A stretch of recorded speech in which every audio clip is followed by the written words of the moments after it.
Welcome back to the Tour Today show. My name is Steve Fleck. Every day there is racing at the Tour. We will talk about the highs and the lows, the thrills and the spills, the tragedies and the triumphs at the Tour, aka La Grande Boucle. On each episode of the Tour Today, I will have a special guest on the show with me today. I'm pleased to have with me the founder of the Challenge Athletes Foundation, the host of Babbitt Radio and Breakfast with Bob podcasts, and a co-presenter of mine here on Endurance Zone TV. Welcome, the awesome and amazing Bob Babbitt. Thank you, Steve. How you doing, brother? I'm doing great, and I know you are virtually in a very special place of yours. Tell me virtually where you are, Bob. We are normally in October. We'd be doing Breakfast with Bob from beautiful Huggos on the athletes of the planet and getting ready for Ironman. And that is actually what the backdrop normally is when we're at Huggos on the Rocks for Breakfast with Bob. Indeed it is, and it looks great. Looks like it's a beautiful day in Kona, Hawaii on the Big Island. Thank you, everyone who has joined us on the Tour Today show. As I mentioned, we'll be getting to some great commentary and Q&A with Bob shortly, but I just want to remind everyone, if they do have any questions for me or for my guests, or questions they want me to ask on future shows of my guests, they can reach me at Steve Fleck on Twitter. That's probably the best place to reach me on social media. Where can they find you best, Bob, on social media? At Bob_Babbitt. Indeed. Okay. The racing today, stage 13, lucky or unlucky, stage 13. It was 191 kilometers over some very challenging terrain in the Massif Central, in the central part of France. Very rugged terrain, an old volcanic area, very ancient volcanoes dominating the central Massif area of France. They climbed all the way up to the Puy-Mary, and it was an impressive win by young Danny Martinez from the EF First Education team. A great win for Martinez. He won the Critérium de Dauphiné back in August, which was really the only stage race that the racers got to race before they came into the Tour de France. Martinez is just 24 years old. Great team tactics from EF First Education to set Martinez up for the win. Also going up against some great team tactics for the second day in a row from the Bora Hansgrohe team, but Martinez prevailed in the end. There was a significant shakeup in the yellow jersey competition, and we can just review those standings right now. The big winner, probably the yellow jersey holder, Primož Roglič. He retains the yellow jersey. And Tadej Pogačar, the young Slovenian rider, it's two Slovenian riders on the top of the standings in the yellow jersey right now. Pogačar moved up into second. Egan Bernal, the defending champion, dropped back a little bit. He was in second. He's moving back into third spot. Lost some time, almost a minute to Roglič. Stage 14, I should say. My goodness, the stages are going by quickly. Coming up tomorrow, it's a 197-kilometer run. Very tough kilometers, big mountain climbs that they will have. They will make a finish in Lyon, France, in the south-central area of France. It is another very long, hard stage every day of the Tour now until they get to Paris, a hard one. Boca Malama, one of the favorites for Trek Segafredo, unfortunately crashed out of the race today. We've had nearly 20 riders crash out or leave the race from the original starting grid back in Nice. So the toll on the riders is starting to mount. Bob, back to you. Thank you for enduring my update on the Tour. Wanted to talk to you about the relationship that road cycling, or generally the sport of cycling, has with triathlon. Of course, the great crossover occurred in 1989 when Greg LeMond won that historical and famous time trial finish on the Champs-Élysées in Paris over Laurent Fignon, and he used the aero bars that first came into competition a year before in triathlon. That was really the first time that triathlon even got mentioned, like in cycling. Where is that relationship these days, and what's a bit of the history of it? Well, you think about the history of it, really, cycling to a certain degree didn't like change. And triathletes, as you know, if you can wear a wetsuit or clip-in pedals or aero bars or aero pedal, whatever it is, we're going to try it. We're like that, hey, Mikey will try it. So if you think about it, Brad Kearns came in with the aero bars, and in 86, and Dave Scott won Ironman in 87 on aero bars. So we were the early adopters, and Fignon even after Lamond took time out of him in a 40-mile time trial using the bars earlier in the tour. Yes. Wouldn't change, wouldn't go with the bars, and along with the aero helmet. So it was really after that when I think cycling realized, you know what, we better look at what they're doing in triathlon. And if you think about the guys training in Boulder, Davis Finney and Dave Scott, and a lot of these guys rode together. So there's a lot of mutual respect. They understood that the triathletes were really good cyclists. But if you look at the times, when Mark Allen was going 4:40, I think his best ever time at Ironman was 4:29. The biggest change in the Ironman from '89 to now has been cycling. Yes. And it's because the triathletes have adopted what they do in cycling with power meters, indoor training, etc. All of that has made a big difference. A lot of the aerodynamic stuff really first came to triathlon first, and I agree with you that cycling a much more traditional sport, much more tradition bound in terms of what the riders want to do, or the equipment they're using, or the choices they make. Whereas triathletes, they would said, "Hey, let's try this. We're all in with all these aerodynamic stuff." And cycling was a little bit slower to pick that up. Now, you mentioned something about cyclists, and road cyclists and triathletes getting along well. But what I notice is that triathletes tend to follow, the masses now of triathletes, they tend to follow road cycling, very closely. Like if you look at the viewer numbers of triathletes who are watching the Tour de France right now, I'm sure it's very high. Yes. But going back the other way, you don't see a lot of hardcore road cyclists following what goes on in triathlon that much. Well, what's fascinating is with Cam Wurf, who's obviously a world-class cyclist, as well as set the course record with a 4:09 in Kona. All of a sudden, with him racing, Geraint Thomas and a lot of the other cyclists are noticing what's going on, right? So they're commenting and say, "Go Cam!" And when he won Ironman Italy, they were all excited about it, right? Even during the tour, I think it was during the tour where the guys were commenting on, "Look at what Cam is doing." So I think there's always been a mutual respect, but maybe through the years, there really wasn't as much connection between the two. Sort of one of their own is doing triathlon and having success. So now they're in. Well, it's always that classic thing is that the road cyclists are paranoid that the triathletes are terrible bike handlers. And we are. Well, I have a funny story to share with you. I was at the start of a Grand Fondo a number of years ago. And it was pouring with rain, and Simon Whitfield, the great Simon Whitfield, double Olympic medalist in the sport of triathlon, and I know you know Simon well. And Simon and I were on the microphone at the start of the race, and I was asking Simon if he had any tips for the cyclists in the race about handling their bike in the rain and what they should do. And he looked at me deadpan and he said right into the microphone, "Don't follow the triathletes." Exactly. We are horrific, right? If we look back, the bike goes with us, right? So you don't want to be anywhere near a triathlete. And we've always had that reputation of not being great, which for years was awesome because people weren't drafting on each other. So you could be really safe.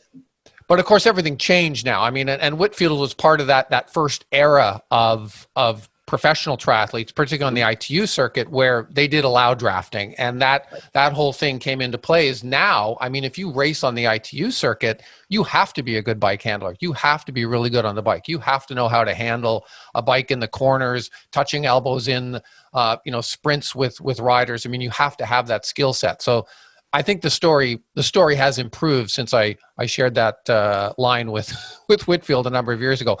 You mentioned Cam Wurf, crossing over and now crossing back. He's actually he came to triathlon and now he's riding this year. He got a contract with the Ineos Grenadiers team, not on the Tour de France team, but he will be riding other races for them later on in the season. But historically, there's been some great cyclists, who have come over triathlon. I think of Laurent Jalabert or the late Steve Larson, Karen Durig on the women's side, former time trial world champion, came to Kona, a couple of times, set the bike course record there. I think 1 year for the women, might still stand. She might still have the women's course record. And then, of course, the most controversial of all, Lance Armstrong, who started off as a triathlete, as a teenage prodigy, went to cycling, and then tried to come back to triathlon. Yeah, I mean, well, my whole house is decorated with Lance. I'm staring at 3 Ride for the Roses autograph posters. I've got a cover of Competitor magazine of Lance that's like, "Hey, Bob, to my friend Bob, thank you for believing."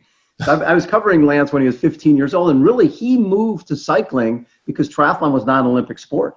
He wanted to be an Olympian, and he went to cycling really to go to the Olympics, which he Yes. was really. I always say he was the first triathlete in the Olympics when he went in '96 and raced as a cyclist, but had been a professional triathlete. So he changed everything. But he also, obviously that's I think when we talk about people losing interest in watching the tour, I think after the whole Lance era and everybody thinking, oh my God, these guys are dirty. I think a lot of people turned away from it and stopped watching it, just thinking, okay, all these guys are dirty. We really don't want to watch it. And it's too bad because I don't think that's the case. I think these guys are amazing athletes, and I think that the testing has changed for the better.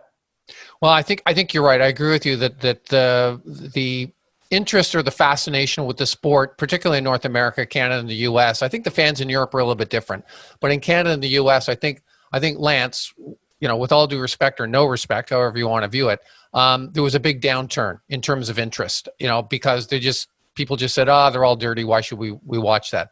But I think there's a changing of a guard happening. And you see this at the Tour de France. I know you're not following it intimately, but there's a number of young riders who are really doing well. There's a young American, Nilson Paulus, he factored in today's stage. He's been on 3 breakaways. He's a young rider. He's of indigenous background, and he's a great story. He's come up through the ranks, and I think those are the riders of the next generation. And I'm guessing, I'm hoping they're clean. They've probably learned the lesson, of Lance, of the dirty sport, that we can do this clean. We just have to train really hard, work really hard. It might take a little bit longer to get to the top, but we'll get there. And you see that. I mean, you see that with the EF First Education team. I mean, Jonathan Vaughters, yes, he came from the Lance Armstrong.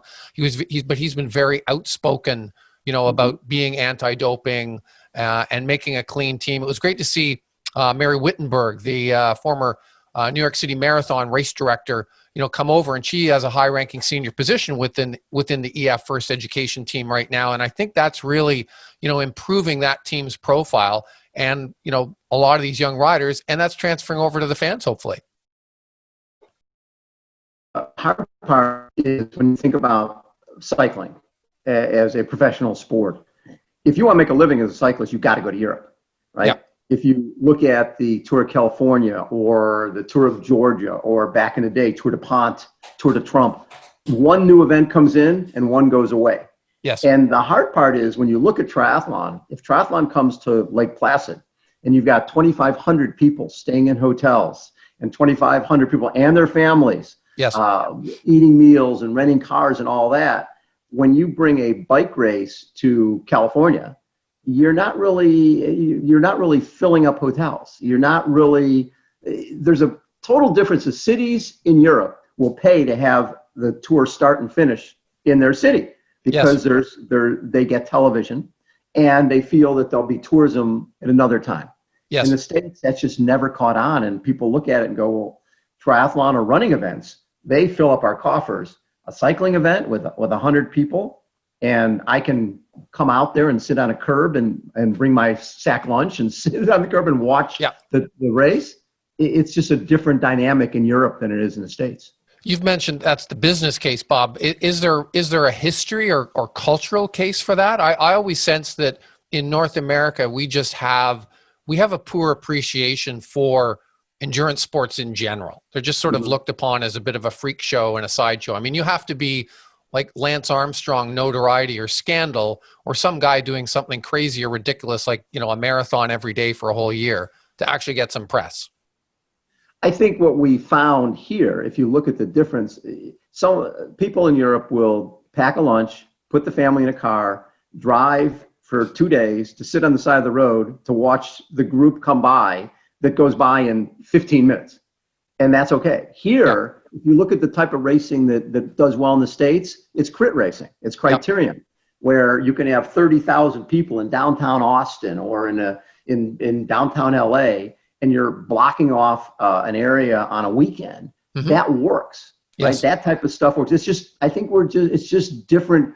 You said it, culturally. Culturally, what they do in Europe, I don't think plays here very well. I don't think the Tour of California has ever made money. I think all these tours that they do in the States are more for, it's a vanity play, or it's a state that's the governor's totally in the cycling, but they've never made financial sense, where a rock and roll marathon, Ironman triathlon, heads in beds, those make financial sense. I agree with you. I mean, I worked as one of the announcers at the Tour of Alberta. It went on for 4 years. I worked there for 3 years, but it was fated from the get-go as being sort of underfunded.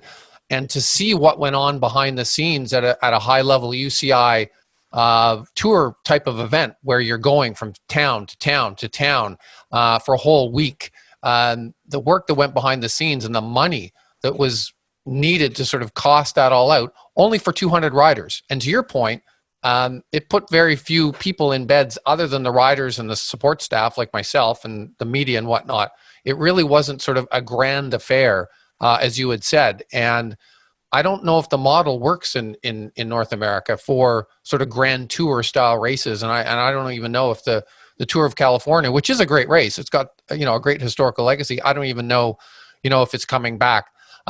Shifting over to triathlon a little bit, sadly we learned earlier this year, and I know you're virtually in Kona, that the Ironman World Championships is not happening in October. The Ironman has decided to postpone it and push it. They're not going to have a championship this year at all.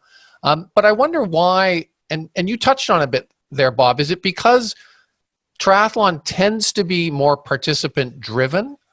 Whereas professional cycling, it's all about the sponsors and the professional riders. So they can put the Tour de France on, the most famous race in cycling with the most eyeballs on it, but triathlon can't put the Ironman World Championships on, arguably the most important and famous race in triathlon. Yeah, if you look at if you look at triathlon, you look at cycling, the business models are just so different.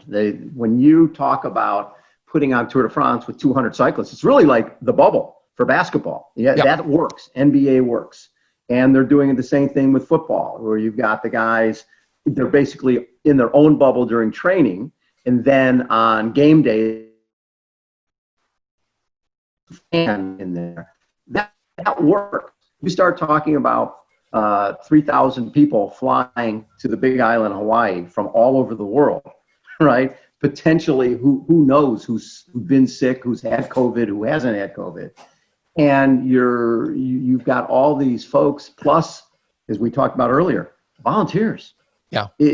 For you and I to go out and volunteer on a weekend at a race is something we wouldn't think twice about doing.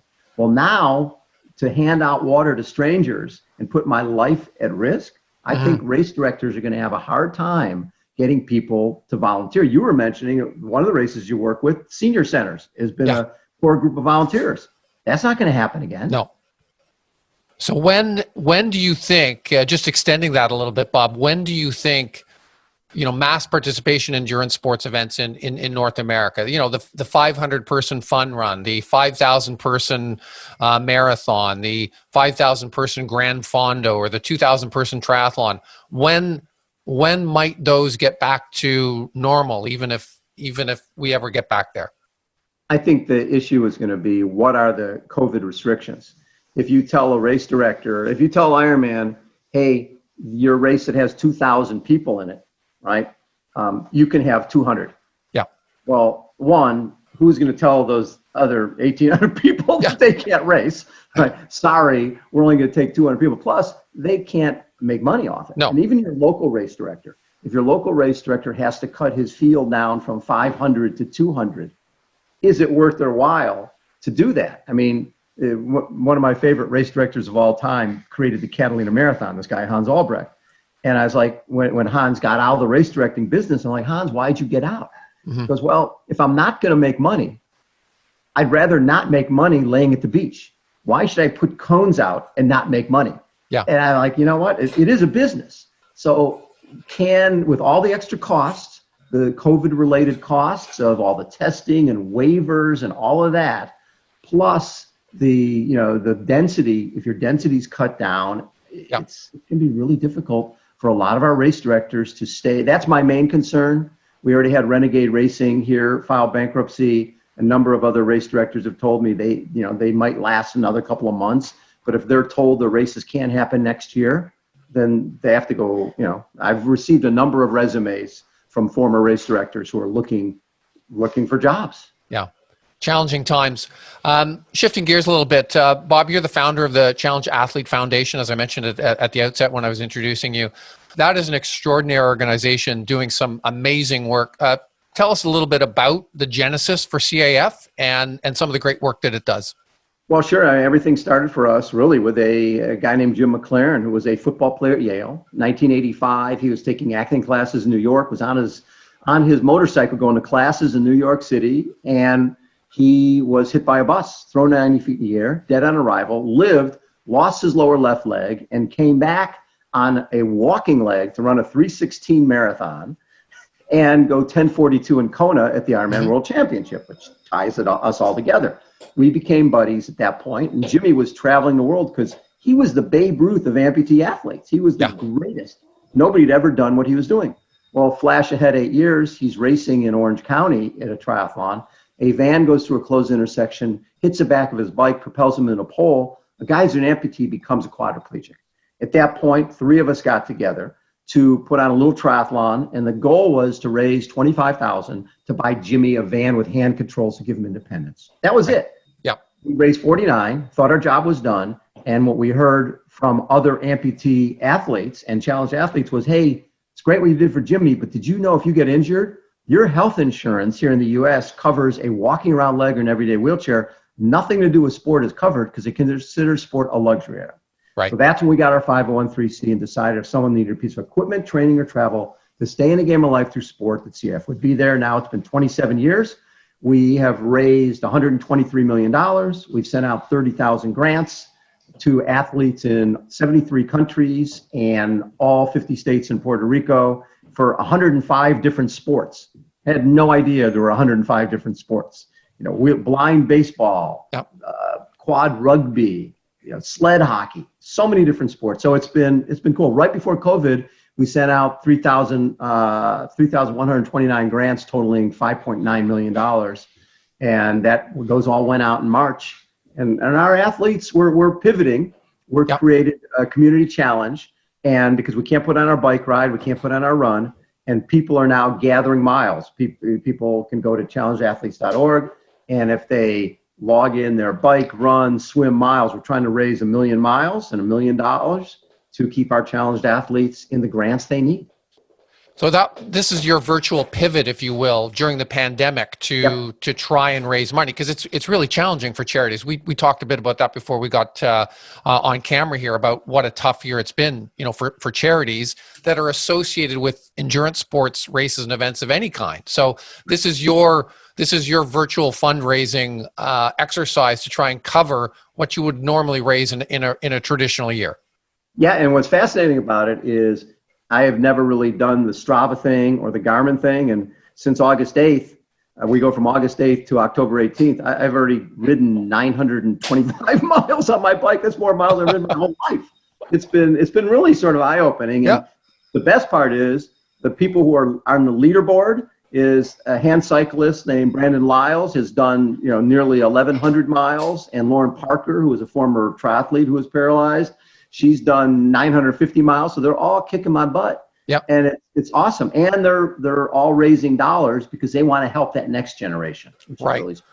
And how helpful has been the rise of parasport in general and the Paralympic Games, or even something like the Invictus Games, which highlights physically challenged athletes? Has that been helpful for the CAF cause? Absolutely, because the key is when somebody sees, the Paralympics and Invictus, they get great media coverage. Yep. And when you see somebody who's an amputee running a 10.5 100 meter, and you're watching at home and you're about to have your leg amputated, you realize that there's hope. That's the main deal. Hope, inspiration, motivation. If we can get people to understand that there is something out there that they should never underestimate the power of sport. Sport changes lives for the better every single day. Massively important. I mean, I know, Bob, you and I, as announcers, commentators, we get to see it all. And I was never more emotionally moved, doing this kind of work than when I was one of the announcers at the Invictus Games in Toronto 3 years ago. Just like the stories. I was standing there on the side of the road talking to athletes or their families, microphone in my hand, and the tears like running down my face, like listening, to the stories. I could go on for the next hour. It's just, it was amazing. The power of sport, as you had said. Well, and I think what we see is when you have our athletes, you have a Rudy Garcia Tolson double above knee amputee, when he's at Ironman Arizona, and you've been to that race before, that's a 70% first timer event. So a lot of people, when it's cold that morning down there at Tempe Town Lake, and these people are thinking, sort of questioning their life decisions. What the hell was I thinking signing up for this? I don't think I can do this. And then they see this kid with no legs walking down to the beach, and they're like, What's my excuse? If this kid is willing to take this on, I should take it on. So everybody wins. The challenged athletes get the inspiration from the able-bodied athletes, and the able-bodied athletes appreciate the fact that the challenged athletes are out there trying to achieve the same goal they are. Thanks for this, Bob. Really appreciate you joining us today virtually from Kailua Kona, Hawaii, and your home during Ironman Race Week when you are doing your Breakfast with Bob series. It's been awesome catching up with you. Steve, it's always a pleasure. Keep doing what you're doing. I love everything you bring to the table. Well, I just wanted to add, Bob, you've been an extraordinary sort of leader and mentor, for me, a leader for many other race announcers, commentators, in the sport of triathlon and endurance sports in general. So really appreciate you, again, spending time with me today. You've been watching the tour today. My guest today has been Bob Babbitt, host of Babbittville Radio, Breakfast with Bob, and the founder of the Challenge Athlete Foundation. My guest tomorrow for stage 14 of the Tour Today show will be Ann Guzman, a former national team rider for Canada and cyclist, and now a nutritionist. We'll learn what on earth all these riders in the Tour de France are eating to keep them going. I'm Steve Fleck on behalf of the team at Endurance Zone TV. Thank you for watching. We'll see you all back tomorrow at 5 p.m. Eastern Daylight Time for the next episode of the Tour Today show.